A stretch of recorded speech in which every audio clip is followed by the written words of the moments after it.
Halo Bapak Ibu Saudara, apa kabarnya di hari ini? Hari Selasa tanggal 22 Juni 2021. Mari kita berdoa. Tuhan, anugerah Tuhan sangat besar. Kuasa Tuhan sangat besar. Tuhan punya berbagai cara untuk menolong kami, untuk menyelamatkan kami. Hari ini kami bersyukur dan berterima kasih. Kami adalah milik Tuhan yang senantiasa Tuhan peliharakan. Kami ingin kembali diperbaharui, dimantapkan, diteguhkan, dan diajarkan oleh Tuhan mengenai kuasa Tuhan dan mengenai siapa Tuhan di dalam hidup kami. Terima kasih, dalam nama Tuhan Yesus kami berdoa. Amin. Bapak Ibu, saya mengajak kita untuk membaca Kisah Para Rasul pasal 27 ayat 42 sampai ayat 44. Pada hari itu prajurit-prajurit bermaksud untuk membunuh tahanan-tahanan, supaya jangan ada seorang pun yang melarikan diri dengan berenang. Tetapi perwira itu ingin menyelamatkan Paulus. Karena itu ia menggagalkan maksud mereka dan memerintahkan supaya orang-orang yang pandai berenang lebih dahulu terjun ke laut dan naik ke darat, dan supaya orang-orang lain menyusul dengan mempergunakan papan atau pecahan-pecahan kapal. Demikianlah mereka semua selamat naik ke darat. Demikian jauh pembacaan firman Tuhan, dan yang berbahagia adalah setiap kita yang mendengarkan firman Tuhan, memelihara serta melakukannya. Bapak Ibu, ayat yang saya baca ini merupakan penggalan dari perjalanan Rasul Paulus menuju ke Roma sebagai tahanan pemerintah Roma. Nah, Bapak Ibu Saudara, sebetulnya kisahnya sangat panjang, tapi saya bercerita sedikit saja, dan kira-kira juga jangan terlalu panjang yang Bapak Ibu ya cerita saya. Saya potong saja. Jadi begitu mereka berada di Kreta, Rasul Paulus sudah menegur atau memperingatkan agar tidak berlayar. Tetapi tampaknya yang punya wewenang tetap memutuskan untuk berlayar. Ketika mereka berlayar, kapal yang membawa Rasul Paulus dengan para tahanan yang lain, serta anak buah kapal, prajurit, dan perwira, itu dihantam angin badai yang disebut dengan timur laut. Sehingga mereka terombang-ambing dari hari ke hari di dalam laut, membuat Rasul Paulus dan orang-orang yang ada di atas kapal itu putus asa. Bapak Ibu Saudara, di tengah-tengah putus asa ini Rasul Paulus bangkit. Ia sadar bagaimana ia harus memberikan semangat dan kekuatan kepada orang-orang sekapal dengannya. Padahal Bapak Ibu, dia ditahan. Dia ini tahanan. Dan perwira dan prajurit adalah orang-orang yang ditugaskan untuk menahan dia dan orang-orang lain itu untuk dibawa diadili di Roma sana. Lalu di tengah-tengah kesulitan seperti itu, Paulus bangkit, dia menghiburkan orang-orang sekapal, dia menguatkan mereka, dia meneguhkan mereka. Paulus mengatakan kepada mereka bahwa mereka perlu bertabah hati, dan ia menyampaikan bahwa ia sudah berdoa kepada Allah, dan Allah sudah memberikan jaminan bahwa seorang pun dari antara mereka tidak ada yang akan binasa. Tuhan memberikan jaminan keselamatan kepada mereka melalui Paulus. Dan ini Paulus memperkenalkan Tuhan yang ia sembah kepada orang-orang sekapal ini. Dia mengatakan bahwa dia sudah berdoa, dan Tuhan yang dia sembah sudah berkata, memberikan jaminan bahwa tidak ada seorang pun yang akan binasa. Lalu kemudian Paulus memberi petunjuk kepada mereka bahwa kapal mereka yang sedang diombang-ambingkan oleh angin badai ini harus didamparkan. Nah, Bapak Ibu, sejak itu mereka berusaha untuk mendamparkan kapal. Dan ada SOP-nya bagaimana mendamparkan sebuah kapal atau perahu.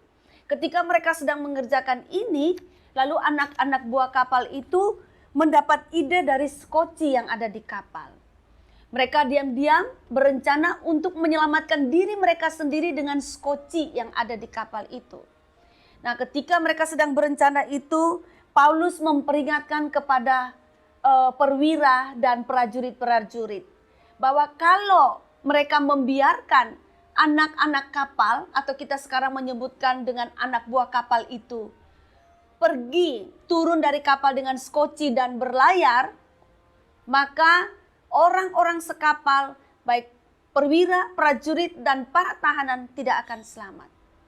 Akhirnya perwira memutuskan untuk memutus tali skoci dan membiarkan skoci tersebut dihanyutkan di air, di laut. Bapak Ibu yang dikasihi Tuhan Yesus. Lalu kemudian mereka melanjutkan kondisi mereka ini yang masih di tengah-tengah badai untuk mendamparkan kapal. Nah, Bapak Ibu Saudara, di tengah-tengah usaha ini ternyata di dalam diri orang-orang sekapal itu muncul lagi keputusasaan.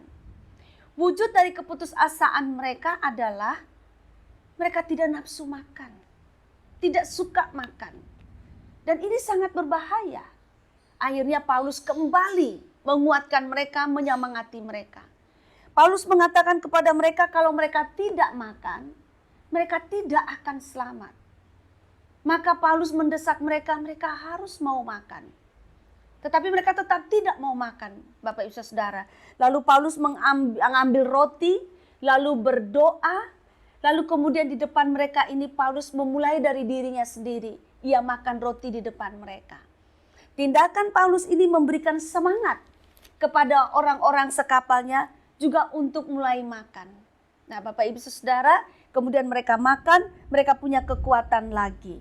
Lalu mereka melanjutkan perjalanan mereka dengan situasi kapal yang seperti itu. Dan kemudian ada SOP yang harus mereka lakukan di sementara kapal terkena badai seperti itu.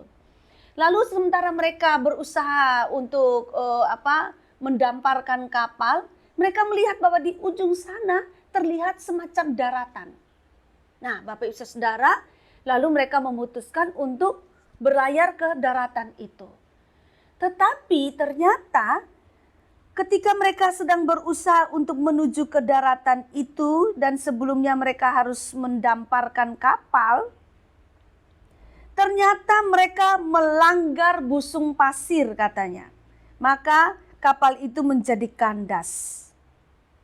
Berusaha untuk mendamparkan, meski mereka juga sementara itu sedang melihat di ujung sana itu ada daratan, tetapi kemudian mereka melakukan kesalahan sehingga mereka melanggar busung pasir dan itu membuat kapal terkandas. Jadi bukan terdampar tapi terkandas. Nah, Bapak Ibu Saudara, ketika situasi seperti ini, prajurit-prajurit itu bermaksud untuk membunuh tahanan-tahanan. Karena kapal yang kandas ini bisa memberikan ide kepada tahanan-tahanan untuk terjun ke dalam laut, lalu mereka berenang untuk menyelamatkan diri, melarikan diri. Tetapi perwira berusaha atau perwira berniat untuk menyelamatkan Rasul Paulus. Sehingga dia membatalkan atau membuat usaha prajurit-prajurit ini membunuh tahanan-tahanan menjadi gagal. Lalu kemudian ia bikin peraturan baru. Peraturannya demikian, agar supaya Paulus ini bisa selamat. Ya Bapak Ibu, dia mengatakan orang-orang yang pandai berenang silakan berenang duluan untuk pergi menyelamatkan diri ke darat. Lalu kemudian disusul oleh orang-orang yang kurang pandai atau bahkan tidak bisa berenang. Karena mereka akan berenang pakai pecahan-pecahan kapal. Sehingga akhirnya yang berenang, yang pandai berenang pergi ke darat berhasil selamat. Yang tidak bisa berenang atau yang sedikit-sedikit bisa berenang diselamatkan oleh pecahan kapal. Sehingga mereka semua selamat. Persis seperti yang Tuhan Allah janjikan kepada Paulus itu. Padahal Bapak Ibu, tindakan ini itu adalah usaha untuk menyelamatkan Paulus. Karena sangat penting bagi Paulus meskipun dia tahanan untuk ditibakan di Roma. Karena Allah punya rencana untuk Roma melalui Rasul Paulus, Bapak Ibu. Rasul Paulus harus sampai di Roma. Ia tidak boleh mati di tengah jalan karena Tuhan Allah punya rencana. Bapak Ibu, tema ini saya beri berbunyi, banyak cara Tuhan menolong kita. Banyak cara Tuhan menolong. Paulus, ya Bapak Ibu, kita tidak terpikir cara Tuhan menolong Paulus dengan melalui kapal yang harus didamparkan, lalu kemudian kandas, lalu kemudian bagaimana seorang perwira dipakai oleh Tuhan untuk menyelamatkan nyawa Rasul Paulus gitu. Supaya Rasul Paulus ini selamat sampai di Roma sana. Nah, Bapak Ibu Saudara, kadang-kadang saya juga begitu. Ketika ada persoalan, saya hanya berpikir dengan cara saya. Oh, ini cara saya untuk bisa diselamatkan, bisa menolong kondisi saya ini dengan cara ini. Tapi ternyata Tuhan punya banyak rencana, punya banyak cara. Dengan cara lain Tuhan menyelamatkan saya atau menolong saya, tidak seperti yang saya pikirkan. Nah, ini banyak sekali cara Tuhan menolong. Salah satunya saya kagum sekali dari kisah Paulus ini, yaitu melalui perwira. Dia berusaha untuk mencegah anak buahnya, prajuritnya, untuk membinasakan para tahanan karena dia ingin menyelamatkan Rasul Paulus. Dan itu tentu pekerjaan dari Tuhan. Bapak Ibu, jika kita punya persoalan-persoalan yang banyak pada hari ini, pada saat ini, pada waktu-waktu ini, tetapi ingatlah juga bahwa Tuhan punya banyak cara untuk menolong kita dan menyelamatkan kita dari situasi-situasi kita. Karena itu untuk tetap setia kepada Tuhan, tetap percaya kepada Tuhan menjadi sangat penting seperti yang Rasul Paulus lakukan. Meskipun di tengah-tengah badai, meskipun dia ditahan sebagai tahanan, dan dia juga mungkin sudah berpikir-pikir apa yang akan dia hadapi di sana. Paulus tidak pernah putus asa, memang tadi dia putus asa tapi dia bangkit lagi. Tetapi Paulus selalu senantiasa ingat kepada Tuhan. Kan Paulus menceritakan bahwa ia berdoa malam-malam kepada Tuhan. Bapak Ibu, marilah kita juga tetap percaya pada Tuhan. Tuhan punya banyak cara untuk menolong kita. Kita jangan tawar hati kepada Tuhan, tetaplah kita mengandalkan Tuhan. Di dalam doa-doa kita yang tidak terkatakan, Tuhan hadir untuk kita. Marilah kita berdoa. Bapak Ibu, betapa Engkau Allah yang Maha Kuasa. Engkau berdaulat atas hidup kami. Dan Engkau punya banyak cara untuk menolong kami di dalam situasi-situasi kami. Kiranya melalui kisah Rasul Paulus yang inspiratif ini, memberi peneguhan iman kepada kami, bahwa Tuhan sangat baik, bahwa Tuhan di dalam segala situasi tidak pernah tinggalkan kami.